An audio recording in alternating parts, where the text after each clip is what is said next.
Hi, I'm Aaron Erickson, CEO of Workspace, where we make AI-powered people software for software organizations.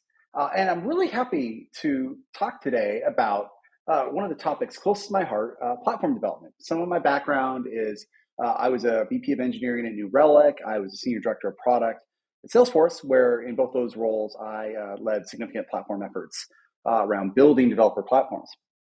And today we're going to talk about some of the lessons I learned in what I call the seven deadly sins of platform development.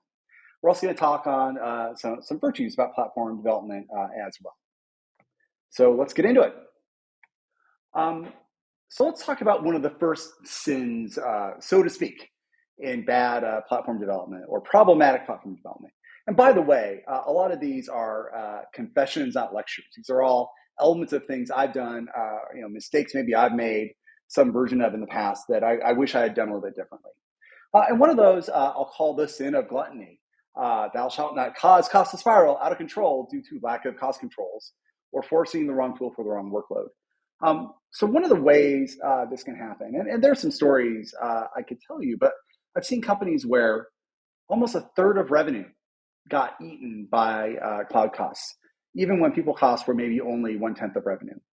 And that makes me very, very sad. And I think about what some of the root causes of those kinds of things are.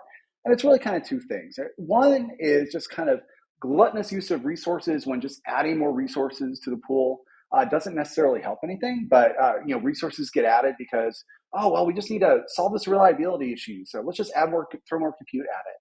Or sometimes just because we're choosing the wrong kind of instance or not making really kind of critical trade-offs where maybe a smaller instance would work well most of the time, but for reasons of just kind of, I don't know, lots of different kinds of reasons where somebody might worry about, do we have enough compute power in any one given instance? We might choose a bigger one, for example. Regardless, this is a big area, especially this year, especially in 2023, where we are seeing just cost being a factor again. And right now, money isn't free. I don't know that it ever was, but certainly in 2023, having just spending whatever you want on cloud, those days are over. So we have to engage in cost control as one of our more important things that we think about. The second deadly sin of platform development is lust. Thou shalt not engage in a new technology just because everybody is lusting after that technology and lose focus on customer value. Who here in the audience has heard something about AI in the last year? You probably have. Everybody's a buzz about it. It's super exciting. And so everybody kind of has it. Oh my God, we got to get GPUs on our platform. We got to build LLMs. We got to do this, got to do that. My answer to that isn't no, but my answer to that is let's be a little bit skeptical. Let's not just pivot the entire organization to this new technology because it's super cool or everybody's doing it without really understanding what is the customer value we seek to bring to this. And are we the right ones to bring that customer value? Maybe there's ways you can do the experiment with some of these newer technologies, either outside your platform or in a very much focused area, without having to necessarily turn the ship all the way around to be able to chase switching over to entirely new kinds of GPUs instead of CPUs almost everywhere, just because you see this on the horizon.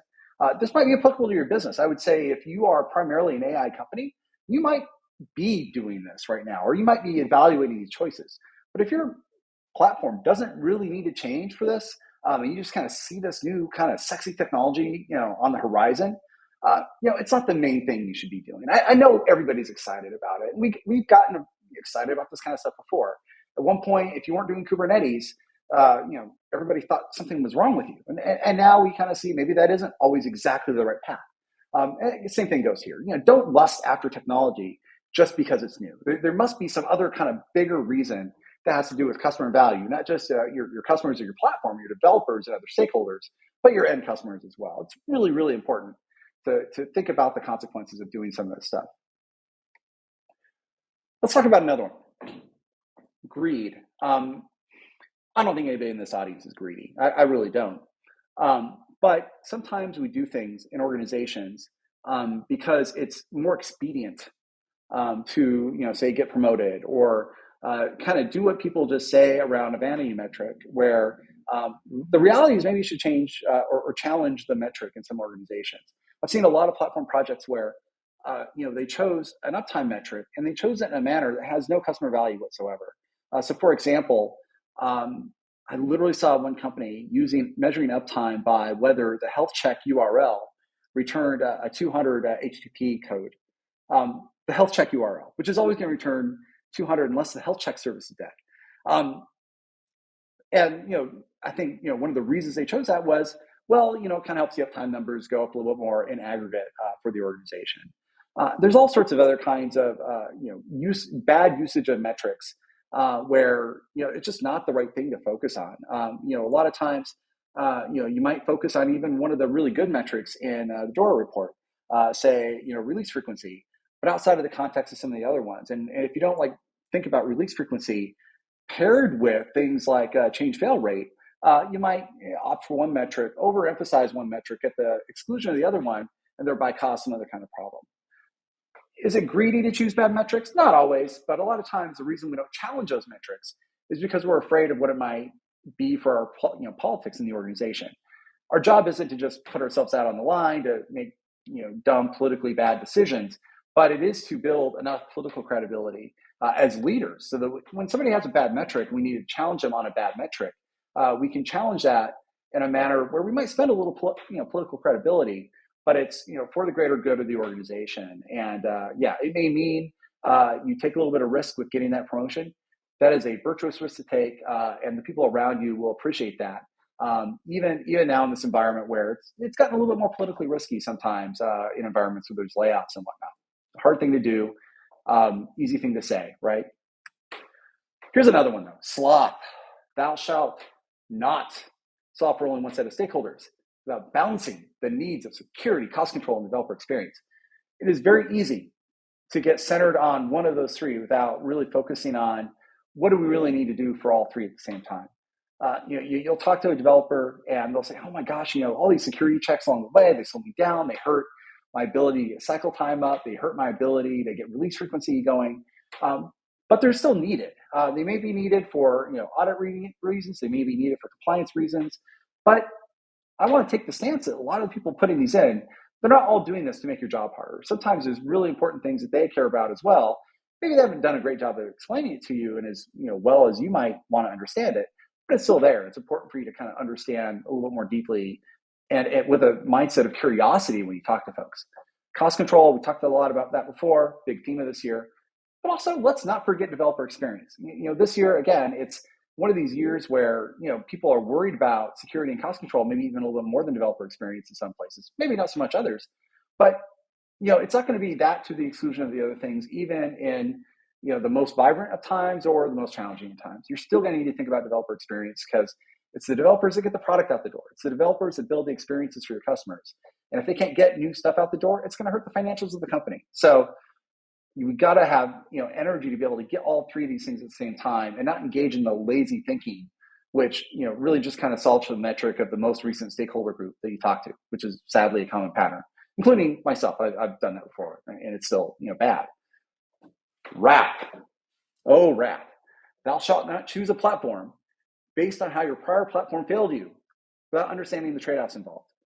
Now, sometimes this might be for an existing platform. Imagine for a second, they have an incident in your data center, and it turns out to be some bug in Kafka that somehow manifested. Or it turns out to be some newer technology you brought in, but you've been using for maybe a couple of years, not too long, but a couple of years. And suddenly something else breaks. It makes everybody mad. And so instead of having a rational, okay, what could we have done to avoid this? How do we work around the limitations of technology? The decisions made, get rid of it. Get rid of it. It's bad. It's terrible. Almost every time I've seen a decision like that go down, it was a bad decision. It was a decision made in anger. And decisions like that made in anger sometimes result in even more churn. You put your whole team through another migration, through another set of kind of technical tasks that have to be done to maybe try some other kind of technology, which, by the way, is going to have its own failure modes. Most of the time when you kind of swap out one technology for another, sometimes it makes it better. I'm not going sometimes that actually works. But a lot of times it's just you don't know what you don't know, and you don't know the shortcomings of this supposedly better technology. If we are going to change, maybe change a more boring one, maybe one that's more understood versus less. So I've also seen people make the mistake of, in this wrath mode, go to something even more cutting edge or bleeding edge, and then suddenly have even more problems, despite whatever the vendor promised would solve their problems in the new, kind of shiny product. So, avoid wrathful conversations. Envy. Thou shalt not engage in a platform effort just because that's what the successful companies do. I've seen a lot of people think that they need to be Google. You're not Google. You don't need Borg. You don't need the same scale they have. Almost nobody does. And this goes for companies that are large that wish they had something like Heroku or Vercel or something like that. You may have requirements that way outstrip what one of those smaller platforms are capable of. This is the key to understanding is, the envy you have for going big or small at a different scale than you are can cause some really bad decisions. And I think there is a sense of, okay, well, the successful company does this. If I emulate them, I'm going to be like them. If we do what Google does, we're going to be like Google. No, that's absolutely, obviously bunk, right? You're not going to do that. Being Google means you have a business model that requires a scale. Don't put the cart before the horse. Scale the platform appropriately for the organization that you have, and maybe look a couple of years out at the projections, but don't build scale just for the sake of scale. This is almost kind of obvious at this point, but I continue to see people, still have this problem. Pride, another one. Thou shalt listen to your customers when they disagree, and especially when they give you critical feedback. Feedback is a gift. We all know it. It's almost a cliche, but that's when I listen. That's when I get the most valuable stuff out of people, even when they're angry at me or something doesn't work. I'm using that to make the product better. I'm using that to understand what pain we're not hitting, see if that correlates across a broader customer cohort. And that gives me, the energy to fix the problem. If you get prideful, if you get defensive, customers see that and they suddenly see you as somebody that's not somebody they'll logically talk to about problems. And they just won't tell you more. Now you'll have all sorts of feedback that you don't receive. And now you're flying blind in terms of understanding what you need to fix in your platform in order to make everything better or really improve the situation. So we've focused a lot on the sins, and there are plenty of them. I don't know that we've covered them all, but there's also some virtues, and these are usually kind of, think of these as the other side of the sin, so to speak. But let's kind of go through them in order. Humility. Don't fall in love with your priors. All of us kind of have our things that we've been learning in our career. And it's good to use your experience to think about how do you perceive a problem, or how do you, come to thinking what are the right solutions for the problem. But also, sometimes the answer is I was wrong, or I don't know, or, what, I thought I knew this, but, I had this strong opinion, but it's weakly held. You've given me better evidence. So I'm going to change my opinion. I'm going to be humble and think about, maybe I don't need to switch over to this new technology just because some bigger company does it. Or maybe what worked at my prior company doesn't work here. Gratitude. Like I said with the feedback thing, when customers give you feedback, thank them. When they give you critical feedback, thank them. Be grateful that we have the opportunity to get to do this work. This is an exciting time to be alive. It's an exciting time to be in tech. And every day that I get to serve customers in this manner, or I get to talk to people about platforms, is one that is a good day for me. So I'm going to have gratitude about that. Patience, and the right kind of patience. Be impatient about things that are not making progress towards getting your platform done, but be patient to understand in the big picture that not everything is going to be done in a day, a week, or even sometimes a year. And understand that, especially when you're in a big organization, the act of getting everybody aligned and moving towards the solution that everybody, your group knows needs to happen is going to take some convincing. And that's not going to happen just because you snap your fingers, or even if the, CEO of the company says, this is what we're going to do. It still takes some patience to get everybody aligned, even when the biggest, stakeholders say you must align. Diligence. Talk to customers, and then talk to them again. Talk to your FinOps folks, talk to your security folks. These are, if you're a product manager, this is what you're doing. You're always understanding these things. You're always getting their feedback. You're synthesizing it so you have a solution that at least meets as much the needs as you can. And then using your political capital to help them understand why you can't do everything that they want all at once. Generosity. The team that built the prior platform aren't idiots. Maybe they are, but they're probably not. they probably had a separate set of constraints that you don't have awareness of that frankly you might need to pay more attention to. You be very generous with your praise for your priors, people that were there before you, even if the decisions they made back then don't make sense to you right now, because you don't know all the context of what they had back then, or the budgets they were operating under, or the headcount that they had. Temperance. Temperance is this idea of managing your costs and being very clear about making sure that you keep things within the cost window that you have. Budgets are tight this year. They're probably going to be tight for maybe a couple more years, and we need to be kind of aware of that. Lastly, chastity. This is about security. Ignore it at your peril. Trust is hard to earn. It's easily lost.